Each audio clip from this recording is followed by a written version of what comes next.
Will 100,000 heavenly troops be able to quell some Wukong? Chapter 5, Part 3.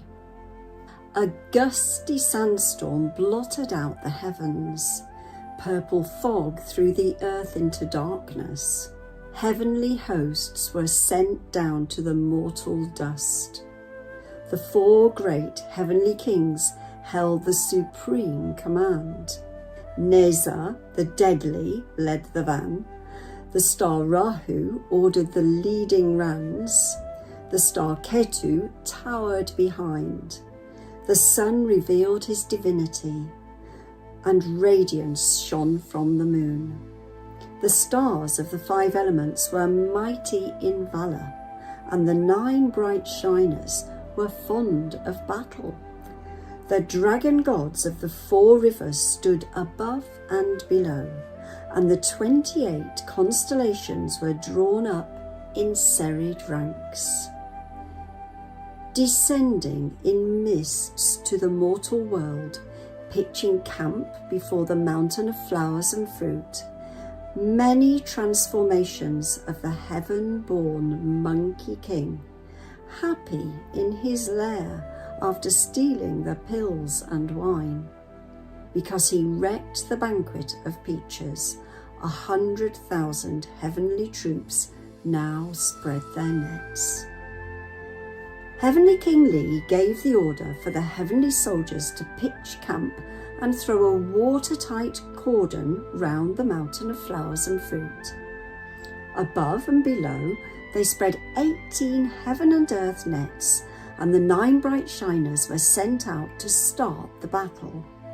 They took their soldiers to the outside of the cave, where they saw the monkeys, big and small, leaping and falling around. The star officers shouted in harsh voices, "Little goblins, where's that great sage of yours? We are gods sent from the upper world to subdue your mutinous great sage. Tell him to surrender at once, and if there's so much as a hint of a no from him, we will exterminate every last one of you." The little monkeys went rushing in to report, "Great sage, a disaster, a disaster! There are 9 evil gods outside who say they've been sent from the upper world to subdue you." The great sage, who was just then sharing the immortal liquor with the 72 kings of the monsters and his 4 stalwart generals, paid no attention to the report, saying, "Today we have wine, so today we celebrate. To hell with what's happening outside the gate." But before the words were out of his mouth, another group of little devils came in. "Those 9 evil gods are using foul and provocative language to challenge us to a fight," they announced. "Never mind," said the great sage with a laugh. "Verse and wine with us reign. Who cares about fame and gain?" But before these words were out of his mouth, yet another group of devils came rushing in. "Sir, those 9 evil gods have smashed the gates and are charging in." "The stinking gods," exploded the great sage. "What a nerve! I never wanted a fight with them, so why should they come here to push us around?" He thereupon ordered the one-horned monster king to lead the 72 monster kings into battle, while he followed them with his 4 stalwart generals. The monster king hastily assembled the devil soldiers and sallied forth to meet the enemy. They were all stopped by a charge of the 9 bright shiners, who blocked anyone from entering or leaving the iron bridge. During the tumult, the great sage came upon the scene and, shouting, "Make way!" he raised his iron cudgel, shook it till it was as thick as a bowl and 12 feet long, and struck and parried as he came charging out. The 9 bright shiners, who were no match for him, fell back. "You reckless protector of the horses," they shouted when they were back in the safety of their own positions. "You have committed the most terrible crimes. You stole the peaches and the wine, wrecked the peach banquet, and pilfered the immortality pills of Lord Laozi. On top of all this, You brought some of the immortal liquor you stole back here. Don't you realize that you've piled crime upon crime?" The great sage laughed. It's true, he said, "but what are you going to do about it?" "In obedience to a golden edict of the Jade Emperor," the 9 bright shiners replied, "we have led our troops here to subdue you. Submit at once, or else all these creatures of yours will have to pay with their lives. If you refuse, we shall trample this mountain flat and turn your cave upside down." "You hairy gods," roared the great sage in a fury.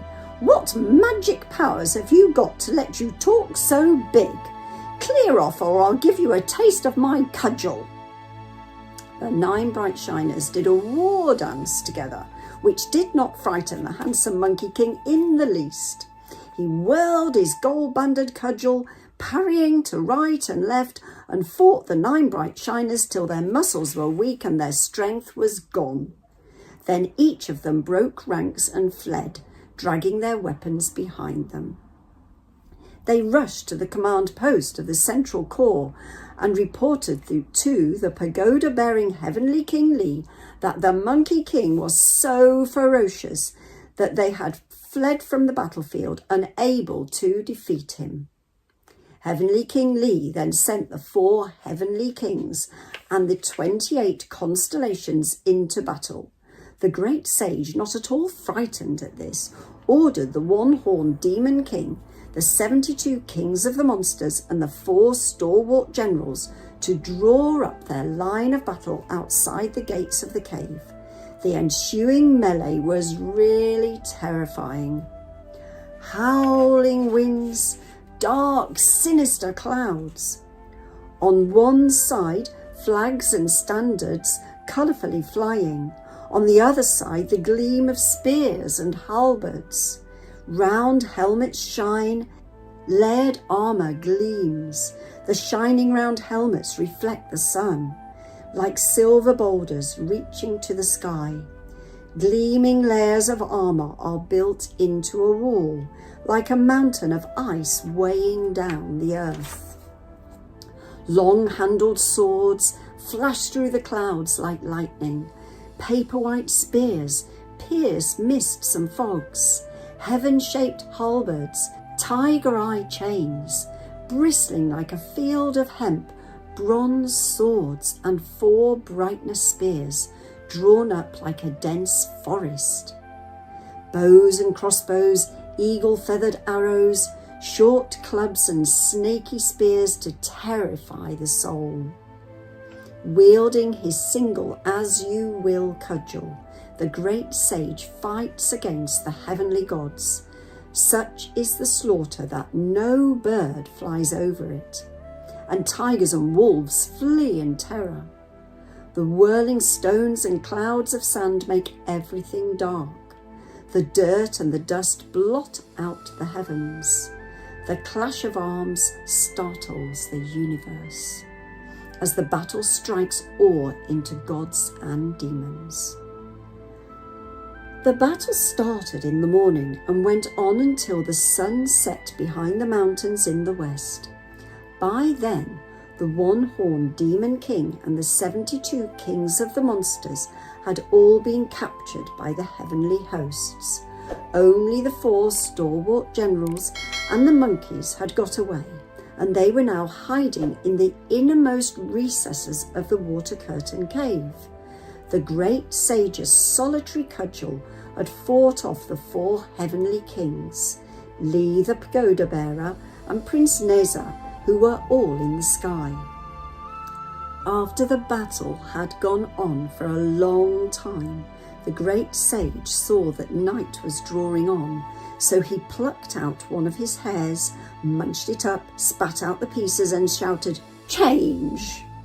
They changed into thousands of great sages, all with gold-banded cudgels, who forced Prince Nezha and the heavenly kings to withdraw.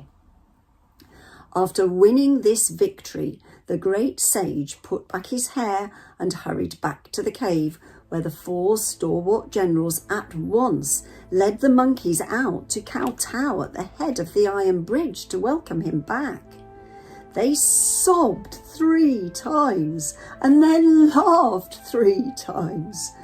"Why are you laughing and crying at the sight of me?" the great sage asked.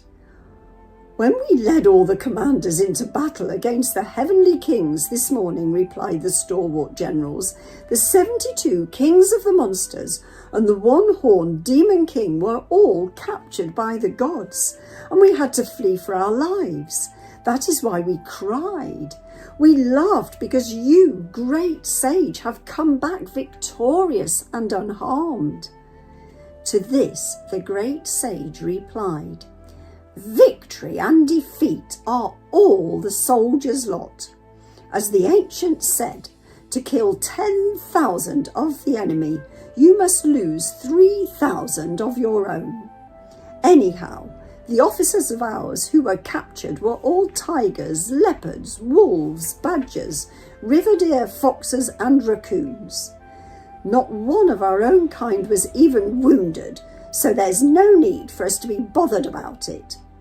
But although I forced the enemy to withdraw by dividing up my body through magic, they're still encamped at the foot of our mountain, so we'll have to remain on our guard. Meanwhile, we must eat a good meal and get a good night's sleep to build up our energy.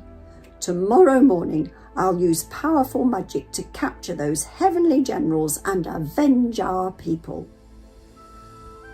After the 4 stalwart generals and the other monkey commanders had drunk several cups of coconut toddy, they went to bed with their worries calmed. When the 4 heavenly kings had withdrawn their troops and ended the battle, those who had distinguished themselves reported what they had done. Some had captured tigers and leopards, some lions and elephants, and others wolves and raccoons. But not one single monkey goblin had been taken. Then they built a mighty stockade around their camp. Commanders who had distinguished themselves were rewarded, and the soldiers who made up the heaven and earth nets were ordered to surround the mountain of flowers and fruit, holding bells and shouting, ready for a great battle the next day. Every man heard the orders, and they were strictly obeyed. Indeed, a wicked monkey made chaos, shocking heaven and earth. So they spread their nets and watched by night and day.